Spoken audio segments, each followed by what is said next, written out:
Driving along a wide, smooth highway is something we all enjoy. But building a highway is a big job. It takes many men, a lot of machines, and a lot of materials. First of all, men have to decide just where the highway should go. They have to measure the land and mark the path the highway is to follow.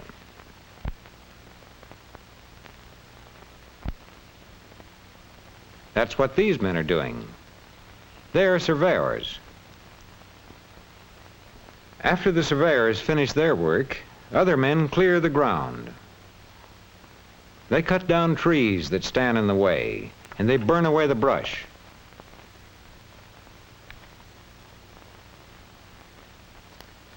And then come the machines.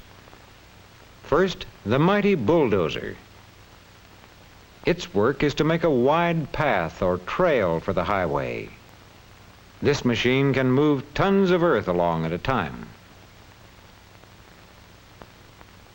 The driver moves a lever, and a wide steel blade drops down. Other levers make the big machine move ahead. It would take dozens of men to do the work this machine is doing. As the bulldozer moves along, it pushes the earth ahead of it.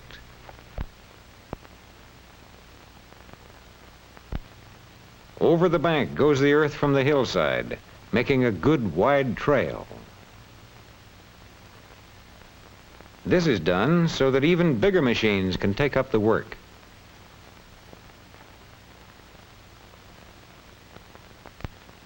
Giant road scrapers go into action. The tractor has caterpillar treads on its wheels so it won't get stuck in the loose, deep sand. The huge rubber tires on the scraper help keep it from getting stuck too. One big tractor is pulling this scraper and two others are pushing it.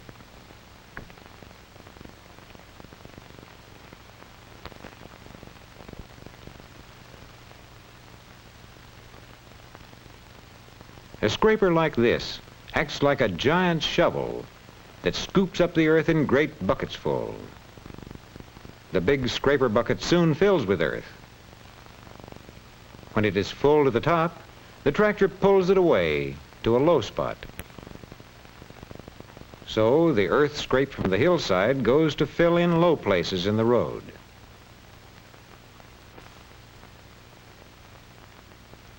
The scraper bottom opens and out falls the earth. Earth that builds up the roadway and helps level it out.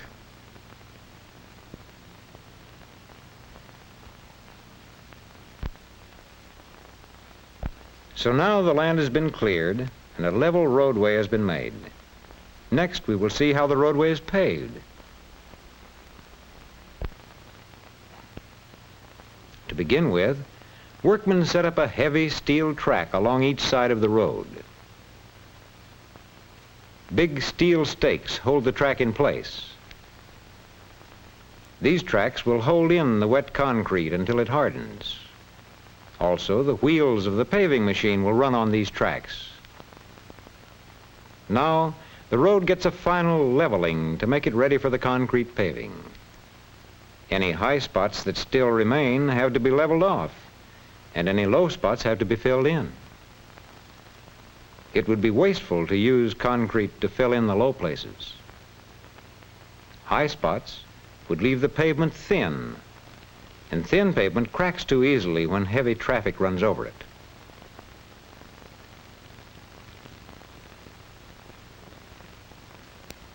Now the road is all ready to pave with concrete. While all this is going on, another part of the job of road building is taking place nearby. Here, more big machines are getting ready some of the materials needed for concrete pavement.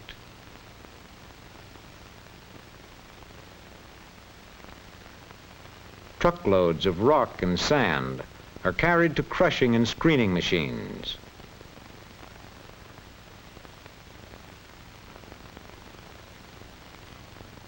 The crushing machine breaks up the big rocks. The screening machine separates the sand and the small rocks.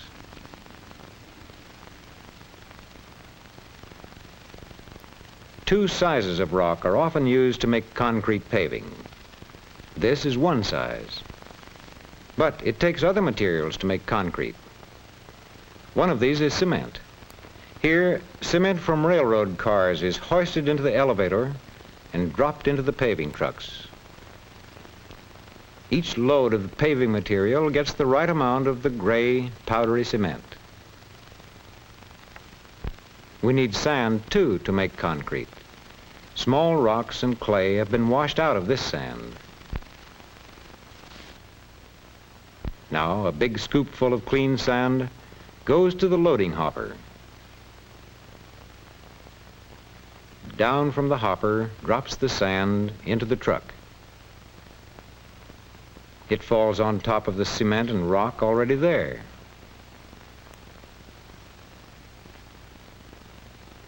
Now the paving truck has a full load of paving materials. The driver heads it out toward the highway where the paving machine and a crew of men are working.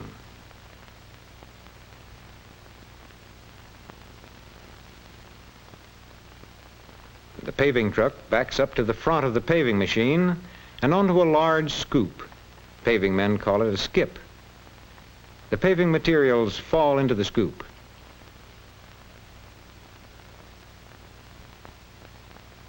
A little pounding loosens any cement or sand that sticks in the truck. Water trucks haul in the water to make concrete. The water runs out of the truck and into a pump on the side of the mixer. The pump forces the water on into the mixer.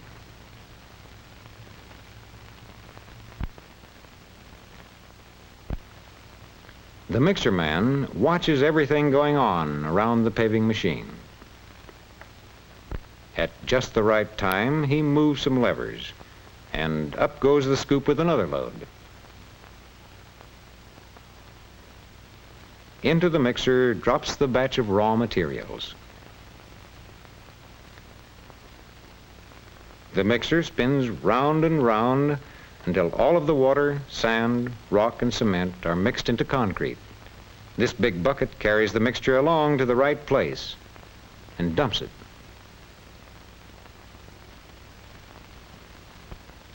At once, men begin to spread it out over the road. Heavy wire screens help strengthen the center of the pavement. This wire will help keep the center from cracking after the pavement dries. More and more concrete goes into place on the roadbed. After the concrete is spread out over the road, it is leveled down until it is just right. This machine cuts grooves across the pavement. Men put a strip of heavy fiber in each groove. This will help keep cracks out of the pavement later on.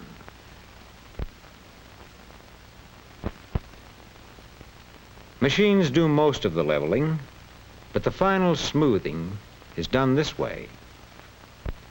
Roughening now will help stop the glare of light shining off the dry pavement later.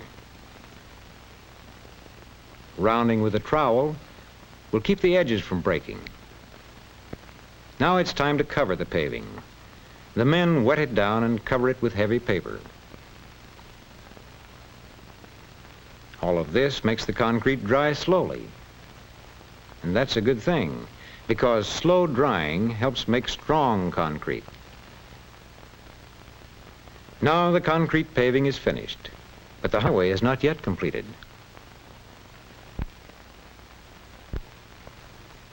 Later on, we find guardrails alongside grades and curves, and stop signs and stop-and-go lights to protect cars at crossroads. Now the roadway has become a highway. It leads into other larger highways, highways that join together all parts of our country, highways that let us travel quickly and safely if we're careful, wherever we want to go.